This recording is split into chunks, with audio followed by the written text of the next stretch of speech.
Isang mapagpalang gabi po sa ating lahat, sa aking mga kapwa manggagawa, sa ubasan ni Kristo.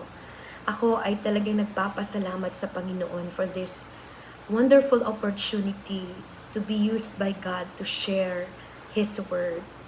Salamat sa buhay ng ating vision keeper, Miss Eunicio, and to my friend, Miss RC Sustiger.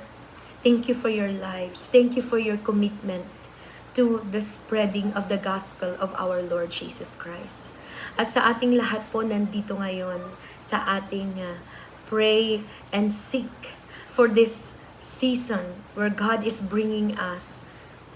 Ang puso ko po ay sobrang excited for what God is in store for each one of us, for the ministries He had entrusted us, for the lives, every people, every soul that God had just entrusted us in this moment, in this season, to nurture with the Word of God, and to everyone na talagang dinala niya sa atin para maalagaan at madala natin sa kanilang God-given destiny.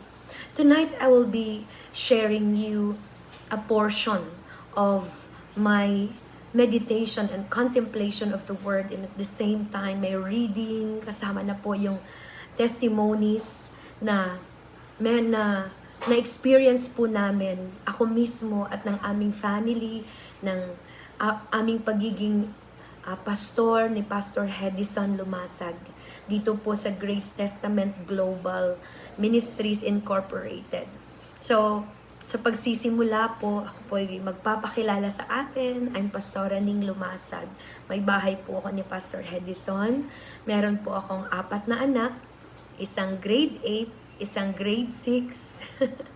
I'm a proud mom, isang grade 2 at isang kinder 2.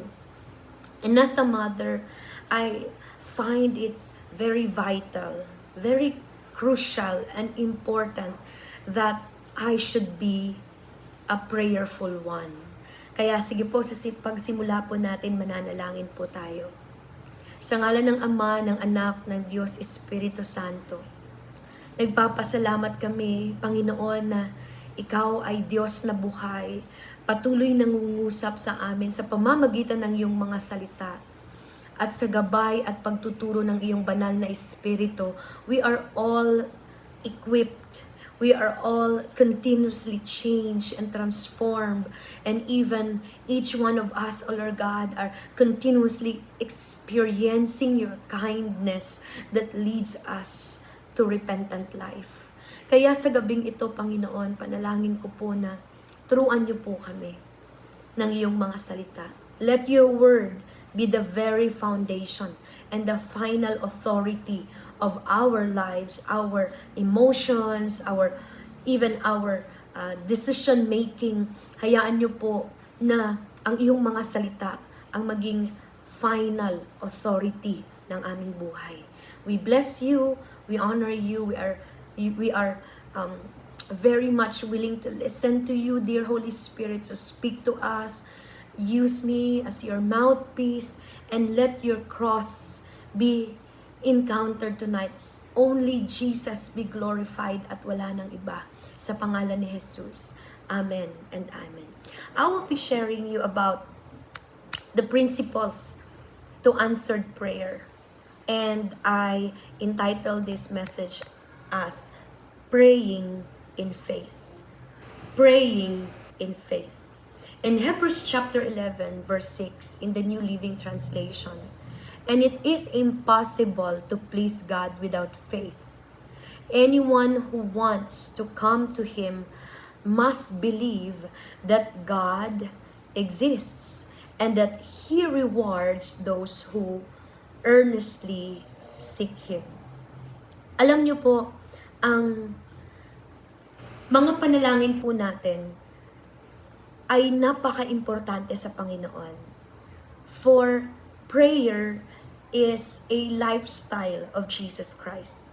If you will go to Mark chapter 1 verse 35, nakasulat po doon, very early in the morning, while it is still dark, Jesus got up, went to a solitary place to pray, to commune with His Father in heaven. Kaya kung talagang totoong believers po tayo ni Jesus, isa po sa manifestation na totoong believer po tayo ni Jesus ay ginagawa po natin kung ano yung ginagawa niya. And the scripture, personally, Jesus is doing this thing. He really prayed. Talagang nananalangin si Kristo. Kaya, imposible po na tayo ay believer ni Jesus and yet, we are not believing prayer. We are not a believer of prayer. So, here, meron po akong isi-share sa inyo na principles to an answered prayer. Meron po akong 4 na na-discover sa aking experience sa pagbabasa ng salita ng Panginoon at pag-aaral din ng mga libro about prayer, may na-discover po ako na 4. The first thing po that our prayer will be answered is this: we must be on purpose. That's the first principle. Be on purpose. Ask according to the will of God. Proverbs chapter 16 verse 3 to 4 says, "Commit your actions to the Lord, and your plans will succeed. The Lord has made everything for His own purposes." Prayer is not about convincing God to do our will. No? Ang pananalangin po ay hindi po ito yung kino-convince natin si Lord. Magfa-fast ako para ma-convince ko si Lord na masunod yung gusto ko. Magpo-pray ako para makuha ko yung gusto ko. It's not about that. Prayer is not about convincing God to do our will, but instead, it is aligning ourselves with God's purpose. When our desires match God's will, we can pray with confidence. When our desires match or align with the will of God, magkakaroon po tayo ng confidence every time we will pray. Kaya ito po yung unang principle para po yung ating prayer ay masagot. This is what I call praying in faith. When we pray according to the will of God. So how I will know that I am praying according to the will of God? It should be in the scripture. We pray in the scripture. Nananalangin po tayo according po doon sa lahat ng nakasulat po sa salita ng Panginoon. Alam ko po na karamihan sa atin, alam na natin ito, that there are 7,000 to 8,000 promises written in the Bible. So kung i-claim po natin yan every day na iba-iba, siguro po, hindi siguro, as we calculate it, there is not less than 22 available promises that we can claim every day in the Word of God. Dahil yung 365 and 1/4 days, i-divide po natin yan sa 8,000 promises, 21 point something. So, sabihin na natin 22. So, kung meron kang 22 na available na promises every day, what kind of confidence you have when you pray? Kaya po, yung pinakaunang principle to an answered prayer is praying according to His will. Praying in Scripture. Second, be precise. Una po, be on purpose. Pangalawa, be precise. According to Dr. David Yonggi Cho, in his book Prayer That Brings Revival, our faith must be clearly directed toward a goal. Our faith must be fixed on a definite and sure target. Ulitin ko po. Our faith must be clearly directed toward a goal. Our faith must be fixed on a definite and sure target. Faith is called to be faith if it is directed to a goal. Alam niyo po kasi, ang Panginoon po natin is a God of plans, a God of purpose. He is a God who has a goal, no? So, kung tayo po ay nananalangin, it must be a specific prayer. Okay? Parang ganito po. Instead of praying, Lord, bless me financially, you need to ask very specific, Lord, I need 25,000 today to pay my bills. Lord, I need 50,000 this month. Please provide according to your will. Simply because specific prayer is not demanding God. It is expressing focused faith while submitting to His will. Ulitin ko po.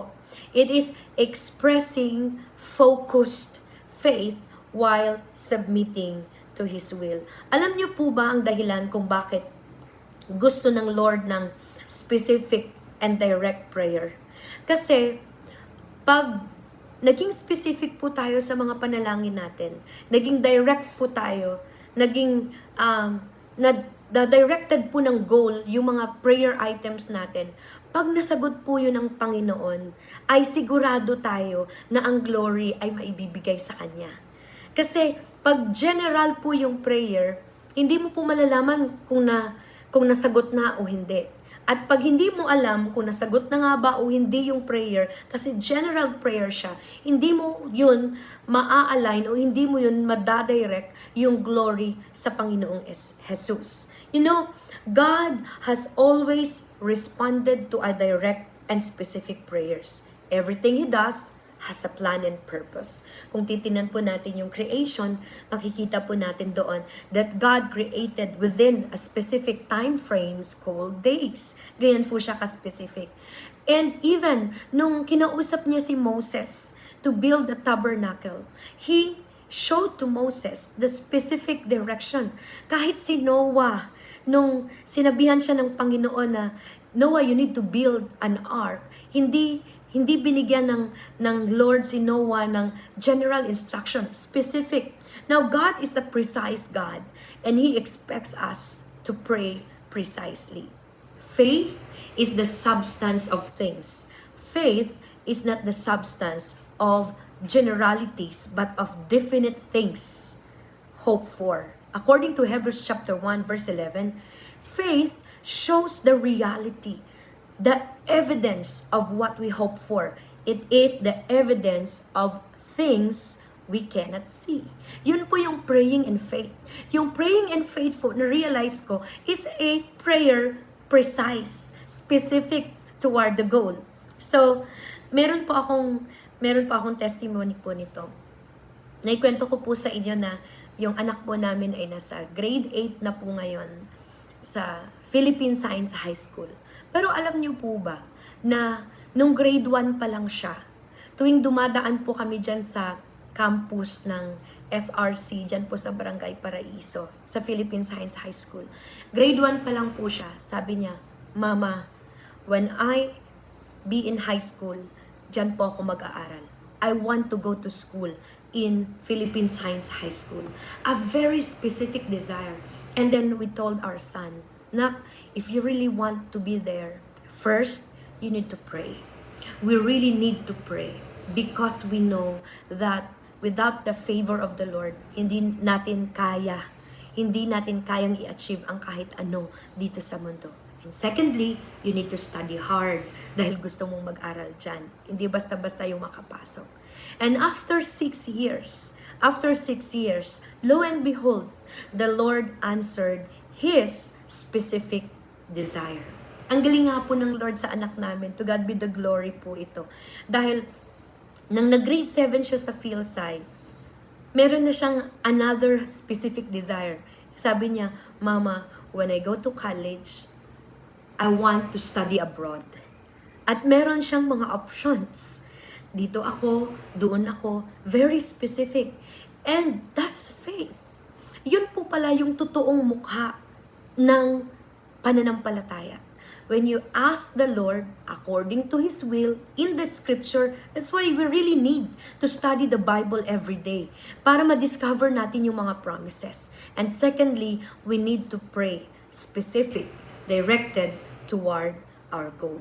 Pangatlo po, be persistent. 4 na P po ito. The 4 P's of praying in faith. The principles to an answered prayer. Be persistent. To pray in faith, we must remove all obstacles that may negate God's answer.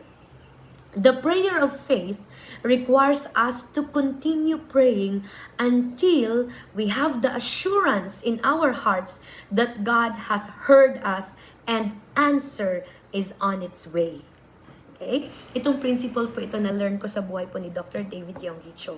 Sabi niya, a prayer of faith requires us to continually praying until maramdaman mo sa puso mo, confident ka ngayon na narinig ka na ng Lord at ang sagot ng panalangin mo is on its way. Then faith cometh by hearing, and hearing by word of God. Romans chapter 10, verse 17. Alam nyo ba na yung faith is released when we pray, when we are giving understanding in our hearts that God has heard, and we receive His assurance, a word that the answer is on its specific way.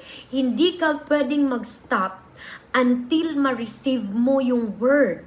For faith cometh by hearing. And the original Greek manuscript ng word na faith comes by hearing means akuo or understanding. Hearing by the word of God. Kaya kailangan meron kang conviction. Meron kang assurance. Talagang narinig mo, naramdaman mo na yung answer mo, ang answer ng prayer mo parating na. The answer to your prayer parating na. Kaya there's no point of stopping. We must be persistent. Kaya meron tayong push. Meron tayong pray until something happens. And that something happens first, happens in our heart. It happens first dito. Yung assurance na narinig yung prayer natin. This is the reason why we need to guard our confession.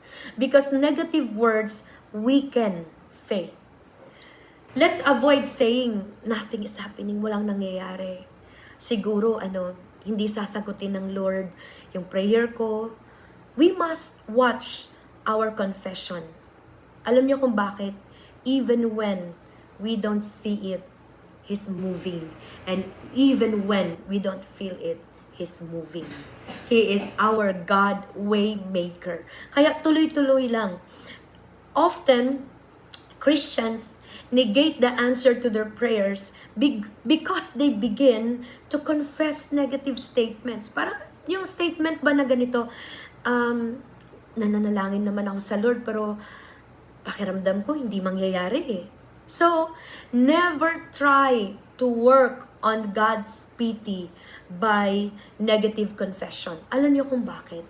God does not respond to pity. He does respond to faith.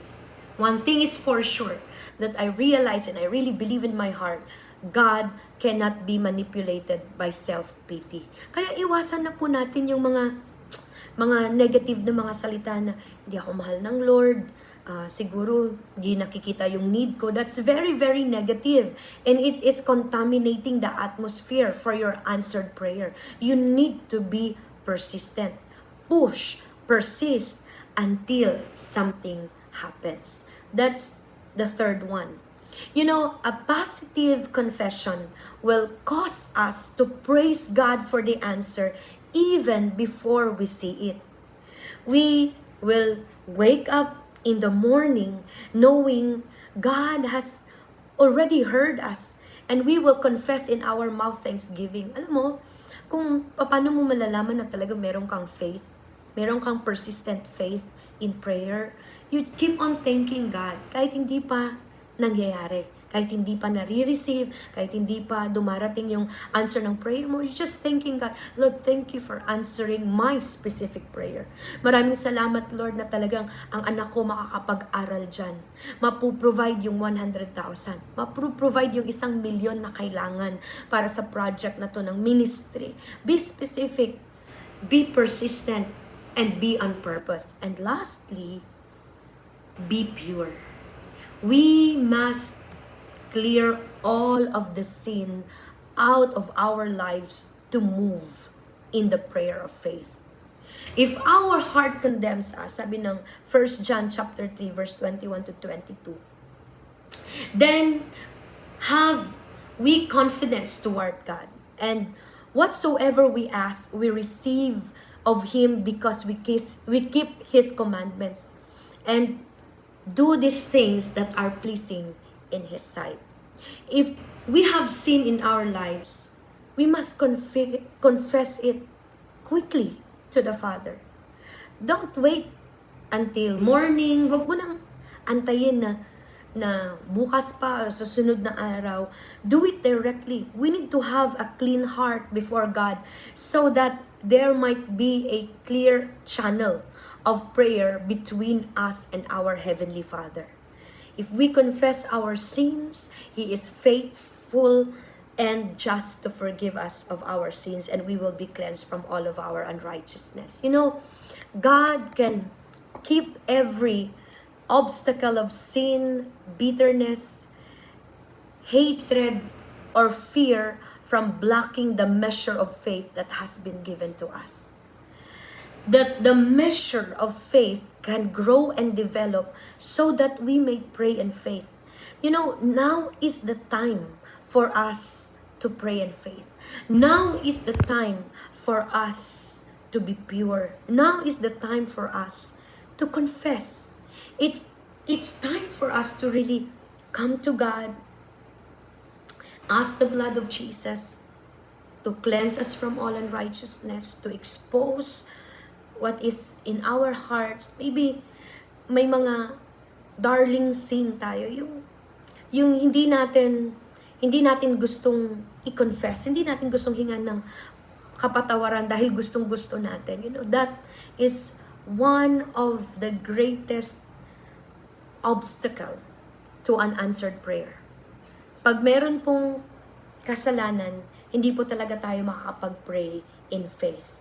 The results of praying in faith will be miraculous.